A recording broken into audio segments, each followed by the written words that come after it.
Hello, role-playing people, and this episode is sort of a reply to one of our listeners, Jack Malin, who invited me to do an in-depth analysis of lores in Demon the Fallen, which would be the demon equivalents of the vampire's disciplines. I was a bit reticent at first, not only because this will take a few episodes as we delve into each lore separately, but because I am not a game designer, nor do I devote too much time and attention to rules and builds in role-playing games. While I certainly do my best to understand the rules and the mechanics, I am always interested in how these things translate into narrative possibilities, how they impact the game and tell a good story. As such, even in games where a certain level of build is necessary, like D&D or Pathfinder, I tend to play fairly unoptimized characters, always choosing to go for more flavor instead. If you still want to hear my opinion regarding lores, then I will gladly share with you as we go through the core book, and to be honest, I was actually hoping we'd get to nerd out over these things together. So Jack, thank you for a wonderful idea and for your encouragement. It really is a pleasure making episodes that are not only fun for me, but also useful to you, the listeners. Alright, that being said, let's get to lores. First of all, what are they?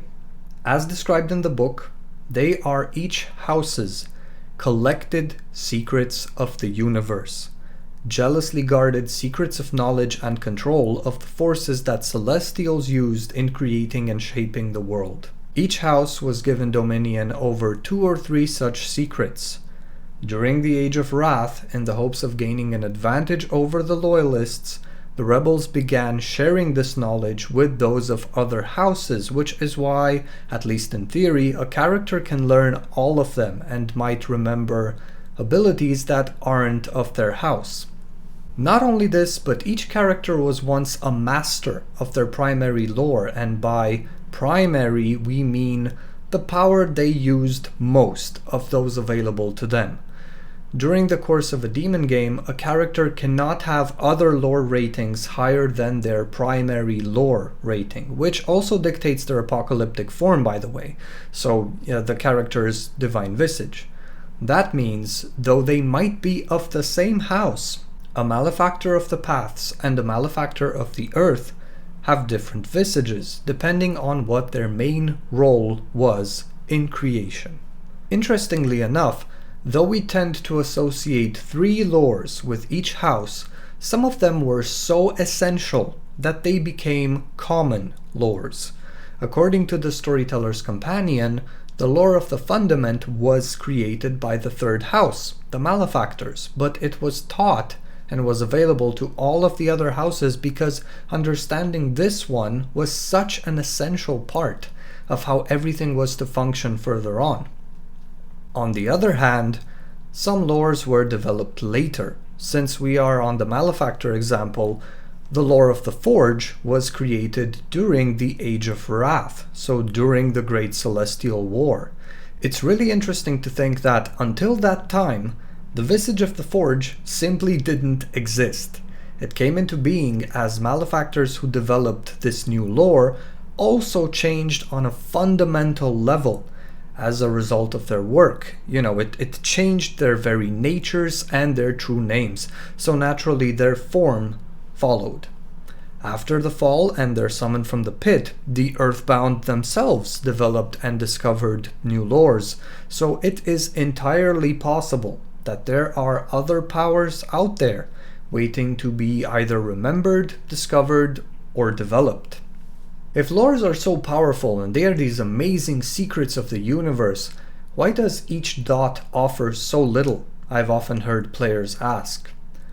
Well, each dot is but a fragment of that lore. It is but one evocation, since that is what they are called, evocations. The ways in which you can use these powers, in theory, are endless.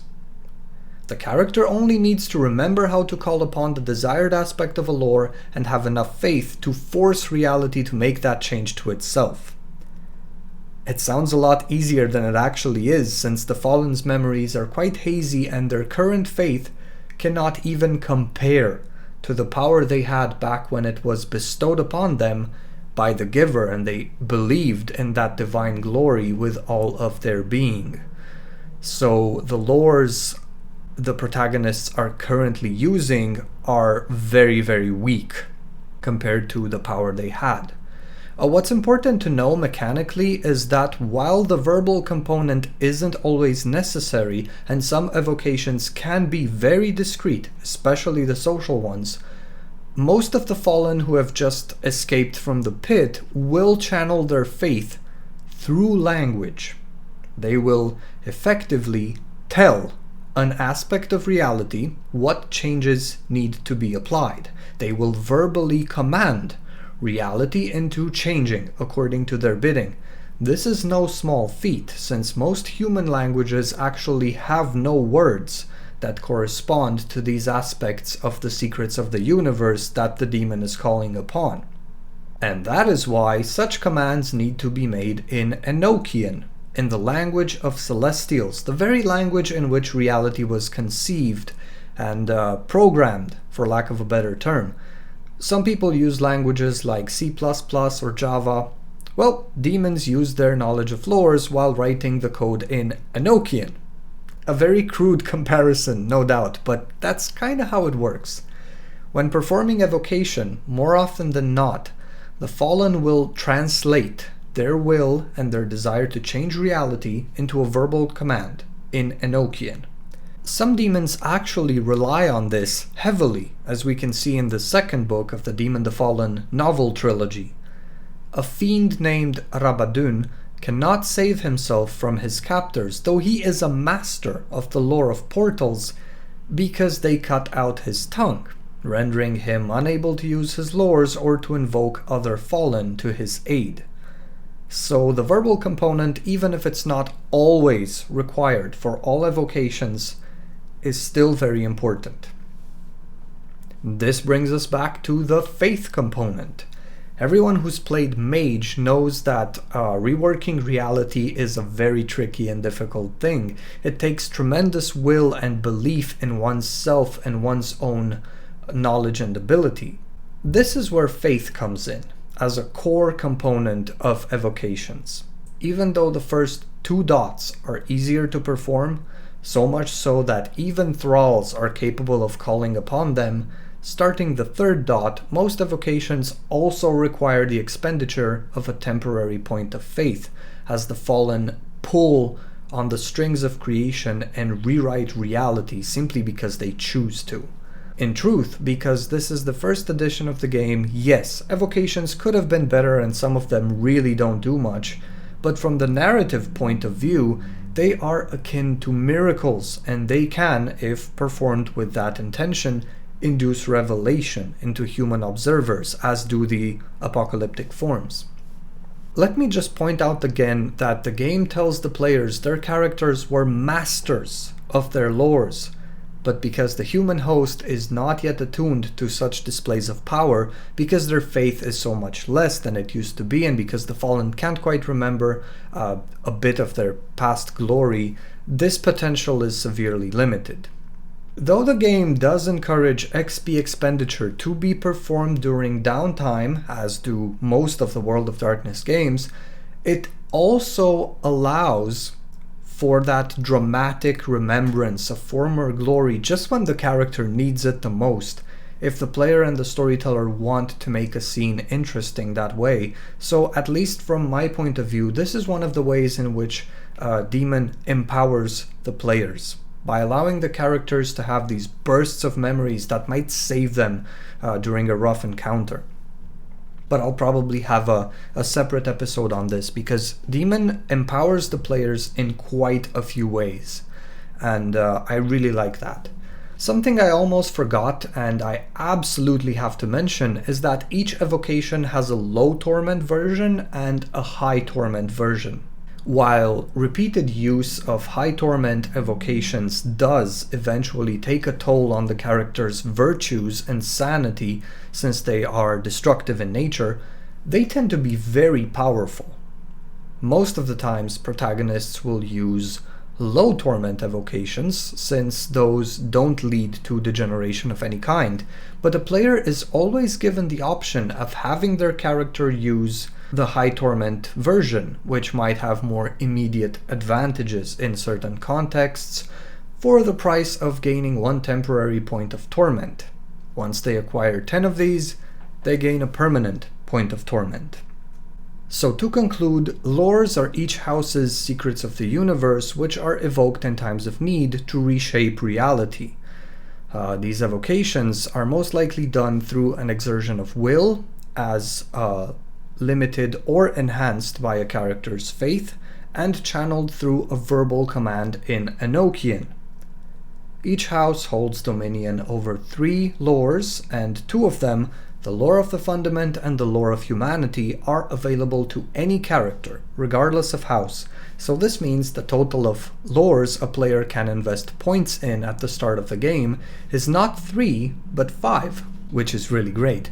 But none of the ratings in these powers can ever exceed the number of dots a character has in their primary lore, which also dictates their apocalyptic form and form features.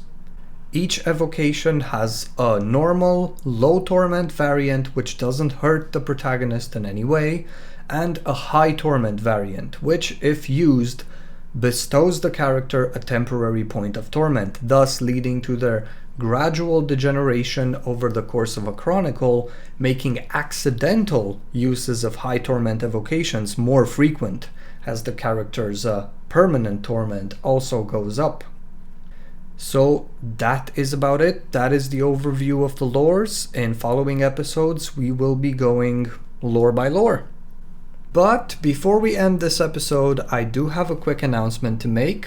When I first started the channel, I was posting 3 episodes a week, and that was way too much. So I ended up posting 1 episode a week, and I've been going at it with a steady pace for a while.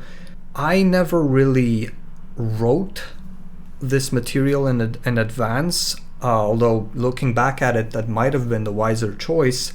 I've pretty much been going from week to week, thinking to myself, hey, what's an interesting thing related to World of Darkness that people don't really talk about, or, what would be an interesting topic? So I just sat down, got to work, wrote a little bit about it, wrote an essay of sorts, and then I got to recording from week to week, because I wasn't really sure if this is something I really enjoyed and if this is something I really wanted to do. It turns out it is. So I do very much want to keep the channel going. Thing is, I've recently changed jobs, and not only am I going through a very intense training period, but my schedule has changed quite a bit as a result of this. So the announcement is I might not post every week as I have done so far. I still very much want to.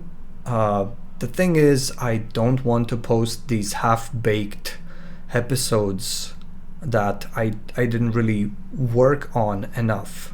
I don't just want to throw things out there simply to have something to post every week. No, I want to take my time with them and, really enjoy the material I'm recording and putting on this channel for you to listen to. So that being said, I might not post weekly episodes, but the old country is definitely not going anywhere. I will post as often as I can, most likely on Mondays, since that seems to have worked very well until now. Thank you very much for listening. Take care, have fun, and don't forget to play.